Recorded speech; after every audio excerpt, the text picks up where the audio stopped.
নমস্কাৰ সকলোকে জ্ঞানৰ পোহৰ ইউটিউব চেনেলটোলৈ স্বাগতম জনাইছো।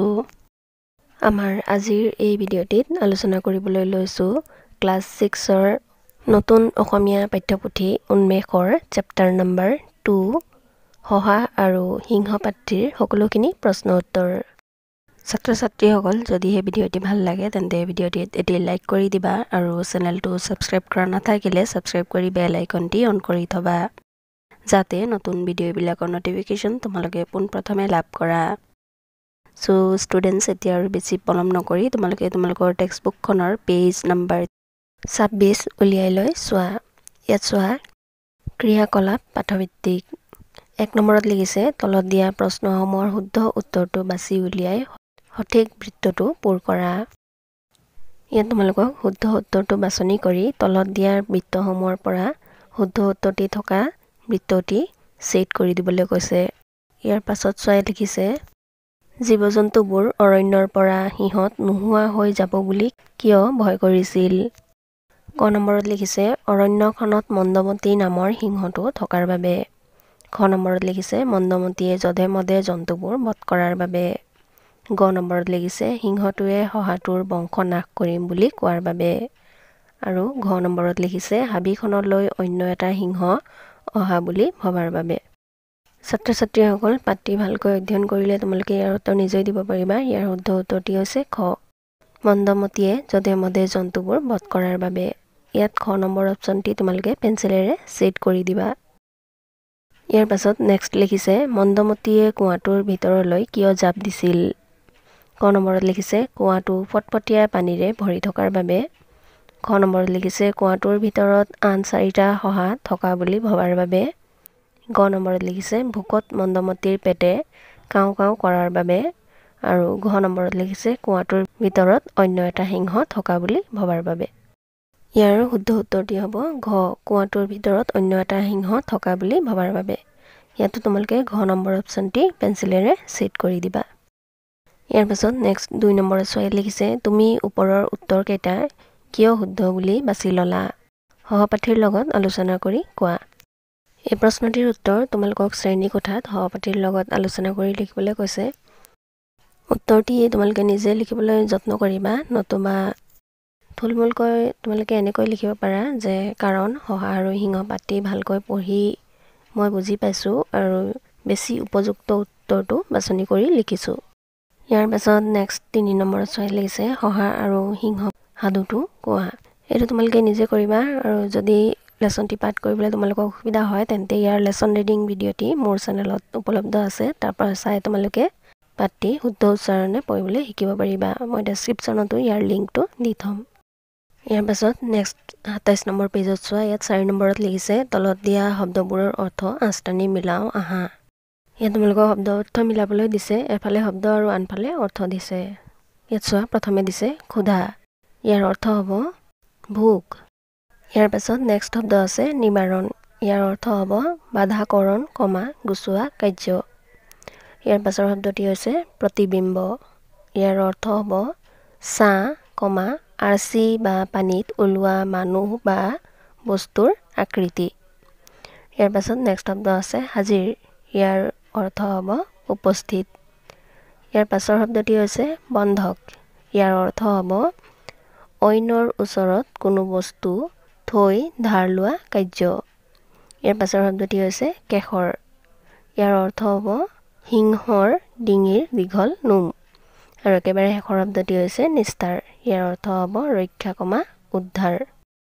ইয়াৰ পাছত নেক্সট 5 নম্বৰত চোৱা। ইয়াত লিখিছে তলত দিয়া প্ৰশ্নকেইটাৰ উত্তৰ কোৱা আৰু লিখা।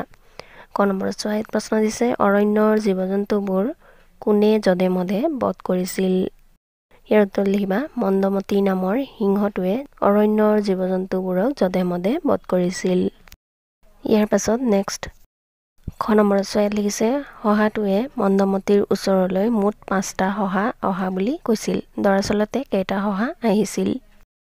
ইয়াৰ উত্তৰত লিখিবা দৰাচলতে মাত্ৰ এটা শহা আহিছিল।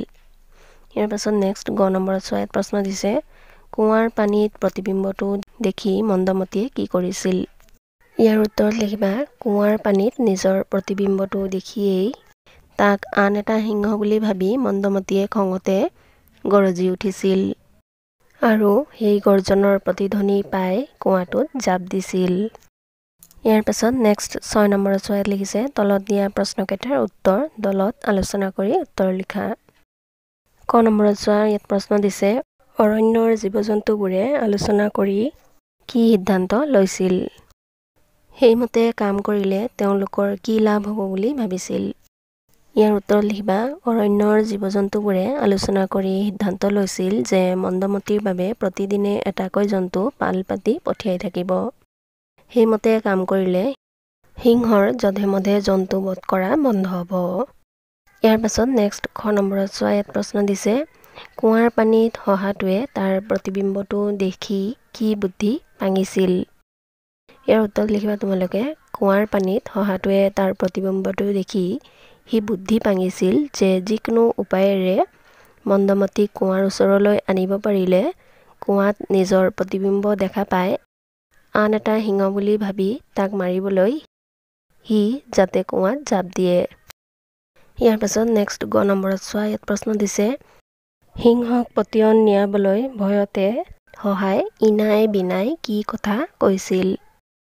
ইয়াৰ উত্তৰত লিখিবা তোমালোকে সিংহক পতিয়ন নিয়াবলৈ ভয়তে সহায় ইনাই বিনাই কৈছিল সৰু জীৱ এটাৰে মহাৰাজৰ ভোক নপলাব বুলি ভাবিছিলোঁ। সেয়ে আমি 5টা শহা একেলগে আপোনাৰ ওচৰলৈ আহি আছিলোঁ।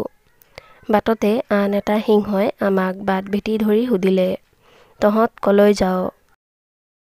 তেতিয়া আমি ভয়ে ভয়ে কৈছিলোঁ মহাৰাজৰ ভোজনাৰ্থে আজি আমাৰ পাল পৰিছে, গতিকে আমি তেওঁৰ ওচৰলৈ গৈ আছোঁ। তেতিয়া সেই সিংহটোৱে তৰ্জন গৰ্জন কৰি কৈছিল এই বনৰ ময়েই ৰজা, তহঁতৰ অন্য ৰজা আকৌ ক'ৰ পৰা ওলাল?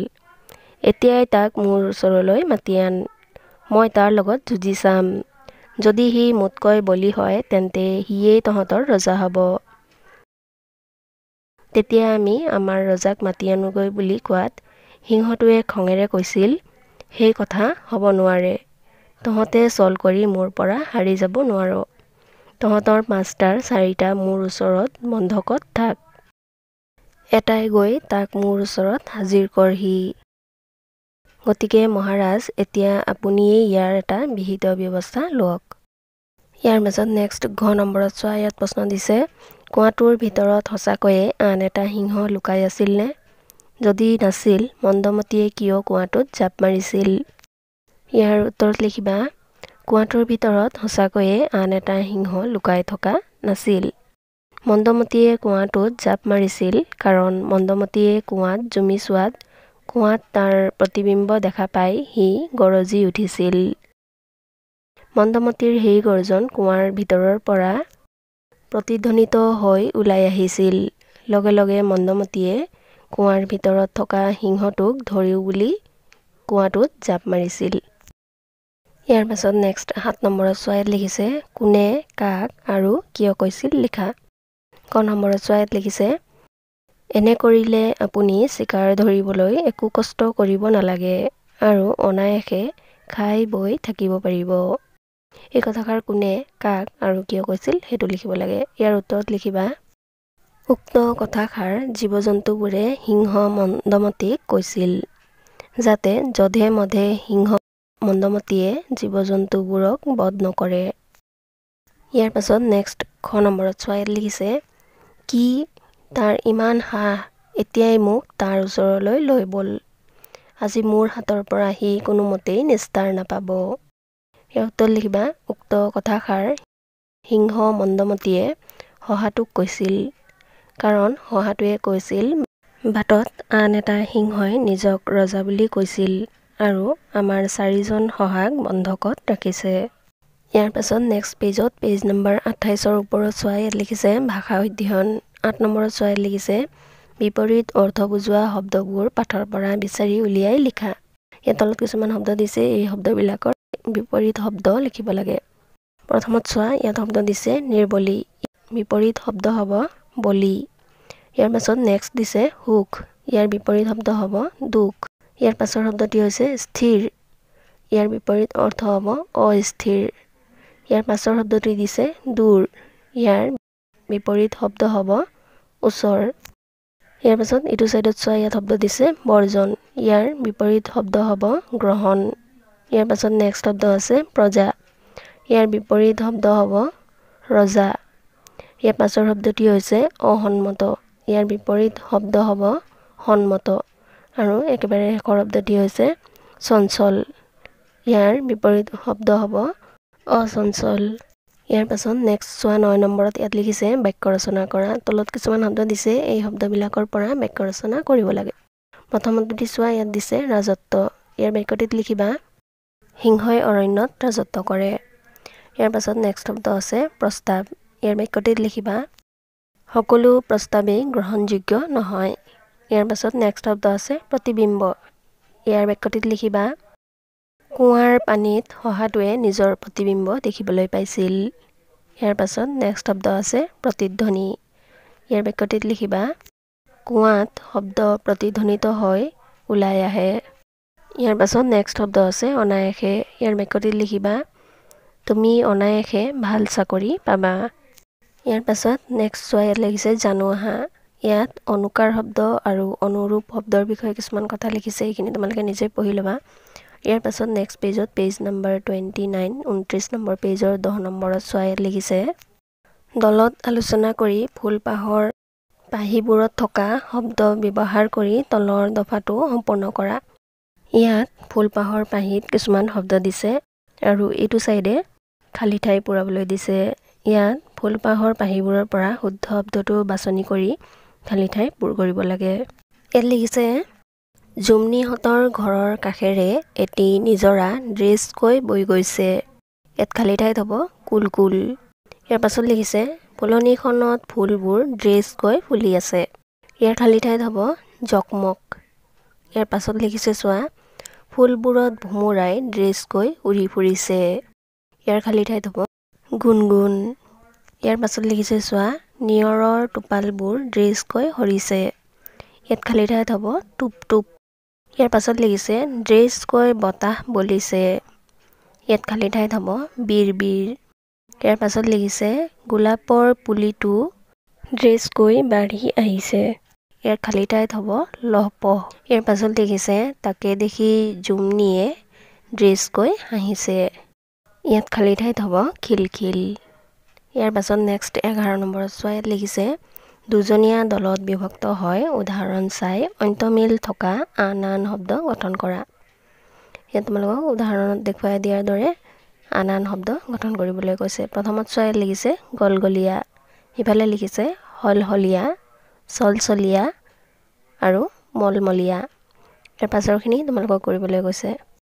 ইয়াত চোৱা শব্দ দিছে টিকটিকিয়া, ইয়াৰ পাছৰখিনি লিখিবা ক্ৰমে মিটমিটিয়া, চিকচিকীয়া আৰু টকটকীয়া। ইয়াৰ পাছৰ শব্দ দিছে জকমক, ইয়াৰ শব্দখিনি লিখিবা টলমল, বিৰ বিৰ আৰু চকচক। ইয়াৰ পাছৰ শব্দটি দিছে টিকটিক, ইয়াৰ শব্দখিনি লিখিবা ক্ৰমে খিক খিক, গুণগুণ আৰু টুপ টুপ। ইয়াৰ পাছত নেক্সট 12 নম্বৰত চোৱা, ইয়াত লিখিছে তলত দিয়া দফাটোৰ উপযুক্ত স্থানত জ্যোতি চিহ্ন ব্যৱহাৰ কৰা। ইয়াত তোমালোকক পাঠৰ পৰাই এটা পেৰেগ্ৰাফ তুলি দিছে, ইয়াত তোমালোকক জ্যোতি বিৰাম চিহ্ন মানে দাঢ়ি কমা উদ্ধ কমা এইবিলাক লগাই বাক্যটি লিখিব লাগে। ইয়াৰ উত্তৰটি তোমালোকে লেচনতে পাই যাবা, হুবহু লেচনৰ পৰা টুকি দিছে। পেজ নম্বৰ 25ৰ ইয়াৰ পৰা চোৱা, ইয়াৰ পৰা তোমালোকে চাই চাই লিখি ল'ব পাৰিবা। ইয়াৰ পাছত নেক্সট 30 নম্বৰ পেজত চোৱা, ইয়াত 13 নম্বৰত লিখিছে তোমালোকে পাঠটোত জীৱ জন্তু লাহে ধীৰে আদি জুৰীয়া শব্দবোৰ পাইছা। এনেধৰণৰ শব্দ আমি দৈনন্দিন জীৱনত প্ৰায় ব্যৱহাৰ কৰোঁ। দলত ভাগ হৈ তালিকাত দিয়া ধৰণৰ বিভিন্ন জুৰীয়া শব্দ লিখা। ইয়াত তালিকাত দিয়া ধৰণে শব্দসমূহ বাকী শব্দসমূহ তোমালোকক পূৰ কৰিবলৈ কৈছে। প্ৰথমে চোৱা, ইয়াত কি লিখিছে জা জলপান, যধে মধে, জীৱন মৰণ, বা বাতৰি, লাহে ধীৰে, তৰ্জন গৰ্জন। ইয়াৰ পাছৰখিনিত তোমালোকে লিখিবা ক্ৰমে কাঁহী বাতি, চকু তকু, খাল বিল, উৎসৱ পাৰ্বণ, অংগ প্ৰত্যংগ, আহিলা পাতি, ৰজা মহাৰজা, খা খবৰ, নদ নদী, জান জুৰি, কাম বন আৰু গছ গছনি।